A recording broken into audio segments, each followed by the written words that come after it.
ಆಮೇಲೆ ತುಂಬಾ ತುಂಬಾ ಚೆನ್ನಾಗಿತ್ತು. ಕುಟುಂಬ ಜೊತೆ ಎಷ್ಟು ಚೆನ್ನಾಗಿ ದೇವರ ವಾಗ್ದಾನ very very cute, very nice. God bless. So daily ನಾವು ಒಂದು ಸ್ವಲ್ಪ ಒಂದು 3-4 minutes. Yes ma'am. He read for the first. She's in first standard. First standard. Yeah. This fella is They read like some altar children. Very nice. God bless. See, God has really given the spirit of beautiful. Okay, children, daily you read at home, read with your family members. Also join on proclamation and ಓದಿ ಆಯ್ತಾ. ಅರ್ಧ ಅಧ್ಯಾಯ ಓದಿ ನಿಮ್ಮ family ಬರೋವಾಗ ಮಕ್ಕಳೇ. Okay, daily ಮನೇಲಿ ಒಂದು ಅಧ್ಯಾಯ ಓದಿ. ಅಪ್ಪ ಅಮ್ಮನಿಗೆ ಓದಿ ತೋರಿಸಿ. ಆ ತರ ನೀವು ದೇವ್ರ ಜೊತೆ ಕ್ಲೋಸ್ ಆಗಿ ಬರ್ತೀರಾ. ತುಂಬಾ ಚೆನ್ನಾಗಿ ಓದಿದ್ರಿ. ನಾನೇನು ಬೈಬಲ್ ರೀಡಿಂಗ್ ಮಾಡ್ತಾ ಇದ್ದೀರಾ ಚರ್ಚಲ್ಲಿ ಅನ್ಕೊಂಡೆ. ಯಾರೋ ಫಸ್ಟ್ ರೀಡಿಂಗ್, ಸೆಕೆಂಡ್ ರೀಡಿಂಗ್ ಅಷ್ಟರಾಗಿ ಓದಿದ್ದೀರಾ. ದೇವರು ನಿಮ್ಮನ್ನ ಆಶೀರ್ವದಿಸಲಿ ಮಕ್ಕಳೇ, ಪುಟಾಣಿ ಮಕ್ಕಳೇ. Very nice. God bless.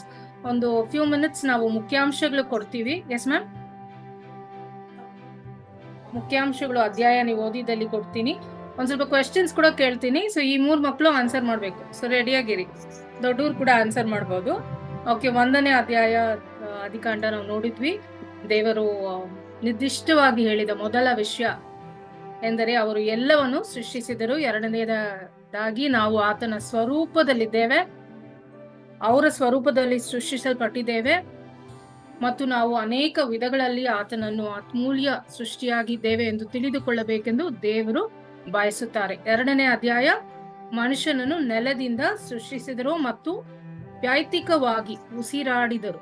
ಹಾಗಾಗಿ ನಮಗೆ ಉಸಿರು ಕೊಟ್ಟಿದ್ದು ದೇವರು ಸ್ತ್ರೀಯನ್ನು ವಿಶೇಷ ರೀತಿಯಲ್ಲಿ ಸೃಷ್ಟಿಸಿದರು. ನಾವು 2ನೇ ಅಧ್ಯಾಯ ಓದಿಸಿ ಕೇಳಿಸ್ಕೊಂಡ್ವಿ ನೆನ್ನೆ. ಪುರುಷ ಮತ್ತು ಇತರ ಎಲ್ಲಾ ಜೀವಿಗಳಿಗೆ ಹೋಲಿಸಿದರೆ ಬಹಳ ವಿಭಿನ್ನ ಮತ್ತು ಗಮನಾರ್ಹವಾಗಿತ್ತು.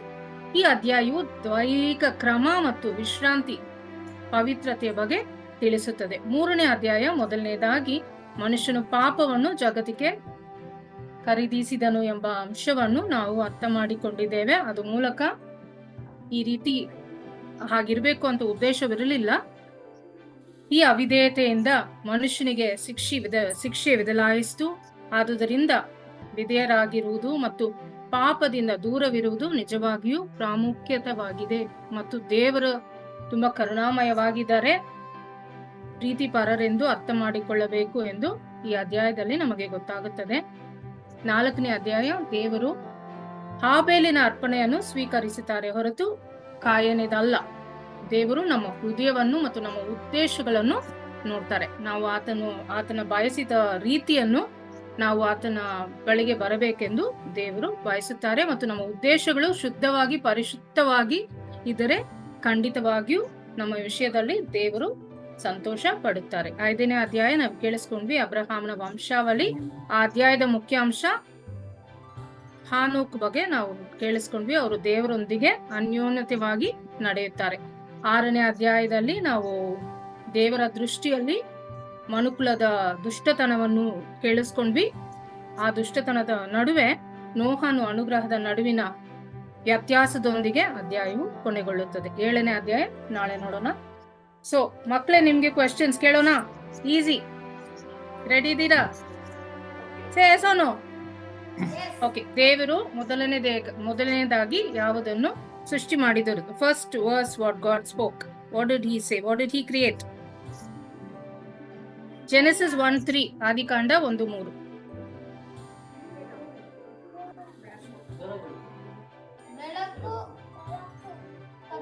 ದೇವರು ಬೆಳಕಾಗಲಿ ಅಲ್ವಾ ಅನ್ನಲು ಏನಾಯ್ತು? ಬೆಳಕಾಯಿತು. ದೇವರು ಮನುಷ್ಯರಿಗೆ ಕೊಟ್ಟ ಮೊದಲನೆಯ ಆಹಾರವೇನು? ಮೊದಲನೇ ಅಧ್ಯಾಯದಲ್ಲಿ ದೇವರು ಏನು ಆಹಾರ ಕೊಡ್ತಾರೆ? ಅಧ್ಯಾಯ 1:29ನೇ ವಚನ. ನೀವು ಓದಿ, ನಾನು ವಚನ ಕೂಡ ಹೇಳ್ತಾ ಇದ್ದೀನಿ. ಏನು ಆಹಾರ ಕೊಟ್ರು? ದೊಡ್ಡವರು ಹೇಳಿ.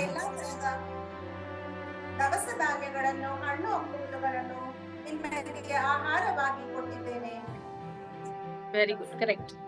ನೆಕ್ಸ್ಟ್ ಕ್ವೆಶ್ಚನ್, ದೇವರು ಯಾವುದನ್ನು ಒಳ್ಳೆಯದೆಂದು ನೋಡಿದರು?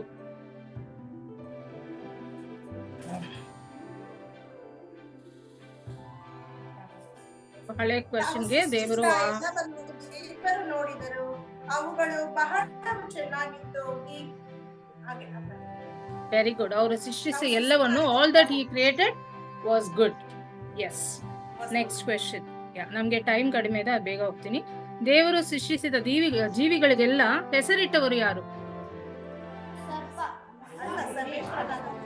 ಸರ್ಪ. Adam named everything. ಎಸ್, ಅವ್ರು ಏನ್ ಕರೆದ್ರು ಅದೇ ನೇಮ್ ಆಯ್ತು. Very good. ಸೊ ನಾರಿ ಎಂದು ಹೇಗೆ ಕರೆಯಲ್ಪಟ್ಟಳು? ಜೆನೆಸಿಸ್ 2:20. ಮತ್ತೆ ಹೇಳಿ ಮ್ಯಾಮ್. ನರನಿಂದ ಉತ್ಪತ್ತಿಯಾದವಳನ್ನು ನಾರಿ ಎಂದೇ ಕರೆಯುವರು. Very good. ಕೇಳಿಸಿಲ್ಲ. Very good. ಓಕೆ. ಜೆನೆಸಿಸ್ 3ನೇ ಅಧ್ಯಾಯ. ಆದಾಮನು ಯಾಕೆ ಭಯಪಟ್ಟನು? ಆದಾಮನು ದೇವರು ತಿನ್ನಬಾರದೆಂದು ಹೇಳಿದ ಹಣ್ಣನ್ನು ತಿಂದು ಭಯಪಟ್ಟನು. ಬೆತ್ತಲೆಯಾಗಿದ್ದನು. ಅದರಿಂದ ಎಸ್, ಬೆತ್ತಲೆಯಾಗಿದ್ದನು. ಸೊ ದೇವರು ಕರೆದಾಗ ಭಯಪಟ್ಟನು. Okay. Last question for the day. ಆ ಬೇಲದ ಬದಲಾಗಿ ದೇವರು ಕೊಟ್ಟ ಬೇರೆ ಒಂದು ಸಂತತಿ, ಬೇರೆ ಒಂದು ಮಗು ಕೊಡ್ತಾರೆ. ಮಗನ ಮಗಳ? ಆ ಮಗುವಿನ ಹೆಸರೇನು? Very good. So that's all for today. Beautiful family, beautiful ಮಕ್ಕಳು. God bless. Thank you. And over to father to give us a blessings. ತಂದೆಯಾದ ದೇವರೇ, ದಿನ ನೀಡಿದಕ್ಕಾಗಿ ನಿಮಗೆ ಸ್ತುತಿ ಸ್ತೋತ್ರವನ್ನು ಸಲ್ಲಿಸುತ್ತೇವೆ. ನಿಮ್ಮ ವಾಕ್ಯದ ಮುಖಾಂತರ ನಮ್ಮನ್ನು ಪ್ರೇರೇಪಿಸಿದಕ್ಕಾಗಿ ನಿಮಗೆ ಸ್ತುತಿ ಸ್ತೋತ್ರವನ್ನು ಸಲ್ಲಿಸುತ್ತೇವೆ. ಇಂದು ಓದಿದವರನ್ನು ಹಾಗೂ ಕೇಳಿದವರನ್ನು, ವಿಶೇಷವಾಗಿ ನಮ್ಮ ಧರ್ಮ ಕೇಂದ್ರವನ್ನು, ವಿಶೇಷವಾದಂಥವರ ದಾನಗಳನ್ನು ಆಶೀರ್ವದಿಸಿರಿ. ನಿಮ್ಮ ಪವಿತ್ರಾತ್ಮರ ಪ್ರೇರಣೆ ನಮ್ಮ ಮೇಲೆ ಇರಿಸಿರಿ. ಮಾತೆ ಮರಿಯಮ್ಮರ ಕುಟುಂಬದ ತಾಯಿ, ಕುಟುಂಬದ ರಾಣಿಯೇ, ಎಂದಿಗೂ ನಮ್ಮ ಜೊತೆಗಿದ್ದು ನಮಗಾಗಿ ಪ್ರಾರ್ಥಿಸಿರಿ. ಈ ಪ್ರಾರ್ಥನೆಯನ್ನು ಪ್ರಭು ಯೇಸು ಕ್ರಿಸ್ತರ ಮುಖಾಂತರ ಪ್ರಾರ್ಥಿಸುತ್ತೇವೆ.